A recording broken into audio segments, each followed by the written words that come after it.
ये शुरू करते हैं। संविधान का प्रारंभ कैसे चालू हुआ संविधान बनना। ब्रिटेन में सन 1945 में चुनाव हुए। चुनाव में पावर में क्लीमेंट एटली आए।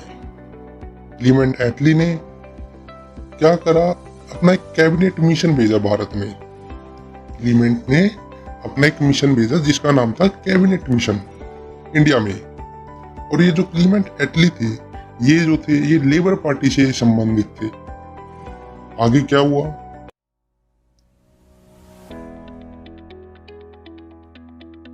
इस मिशन का मुख्य उद्देश्य भारत को सत्ता देना था।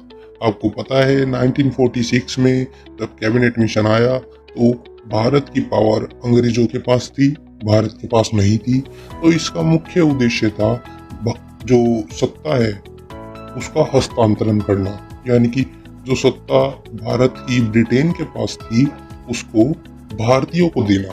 तो इसी चीज के लिए कैबिनेट मिशन आया था। इस कैबिनेट मिशन में मुख्य रोल जो था ये क्लीमेंट एटली का था। जब वे आए, जब ही क्या हुआ, एक नया मिशन भेजा गया जिसका नाम था कैबिनेट मिशन। आगे चलते हैं। तो इस मिशन के अंदर, कैबिनेट मिशन के अंदर आखिरकार था क्या, ये देखते हैं। इसका सबसे पहला कार्य तो ये था कि भारत के लिए एक संविधान सभा बनाई जाए। उस संविधान सभा का मुख्य उद्देश्य था भारतीय संविधान को बनाना। और दूसरा मुख्य उद्देश्य था इस मिशन का कि भारत में अंतरिम सरकार का गठन करना। अंतरिम सरकार क्या होती है? अंतरिम सरकार वे होती है जब अप्रत्यक्ष रूप से चुनाव करवाए जाए और वहां पे सरकार बनाई जाए, उसे ही अंतरिम सरकार कहते हैं। तो 1946 में यहाँ पे भारत में भी अंतरिम सरकार बनाई गई थी जो कांग्रेस की रही।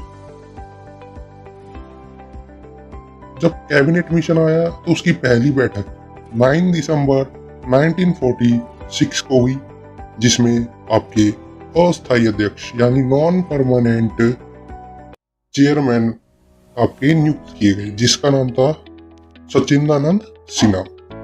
दूसरी बैठक 11 दिसंबर सन 1946 में हुई, जिसमें आपके स्थायी अध्यक्ष परमानेंट चेयरपर्सन चुने गए, जिनका नाम था डॉक्टर राजेंद्र प्रसाद।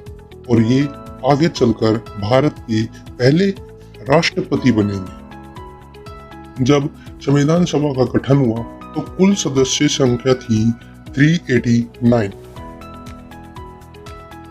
तो ये थी संविधान सभा की पहली बैठक। दूसरी बैठक जिसमें हमने अपने जो आपके अध्यक्ष होते हैं उनको चुना था। आगे चलते हैं। तो क्या था, अब हम इसको सीरीज वाइज पढ़ रहे हैं। 1946 में देखा क्या क्या क्या हुआ। अब देखते हैं 1947 में क्या हुआ। 1947 में 3 जून सन 1947 को यह तय हुआ कि पाकिस्तान बनेगा। पहले ये तय नहीं था कि पाकिस्तान बनेगा या नहीं। अब ये तय हुआ जब 1947 में भारत को आज़ादी देंगे तो भारत 2 टुकड़ों में बढ़ जाएगा। एक भारत रहेगा, दूसरा पाकिस्तान बनेगा। अच्छा, तो 22 जुलाई सन 1947 को भारत ने अपना झंडा अडॉप्ट किया। जो हमारा तिरंगा है उसको भी हमने अडॉप्ट किया। 15 अगस्त सन 1947 को भारत को आज़ादी मिल गई। भारत आज़ाद हो गया, लेकिन भारत 2 हिस्सों में बट गया। एक रहा भारत और दूसरा था पाकिस्तान। अब संविधान सभा के कुछ मेंबर थे जो पाकिस्तान में चले गए। तो जब भारत की आज़ादी हुई तो संविधान सभा की जो सदस्य सीट थी वह कुछ कम हुई। तो कितनी हो गई थी आज़ादी के बाद? 299 मेंबर हो गए थे। ओके, तो आगे चलते हैं। 26 नवंबर सन 1949 को भारतीय संविधान बन गया, लेकिन हमने इस दिन इसे लागू नहीं किया।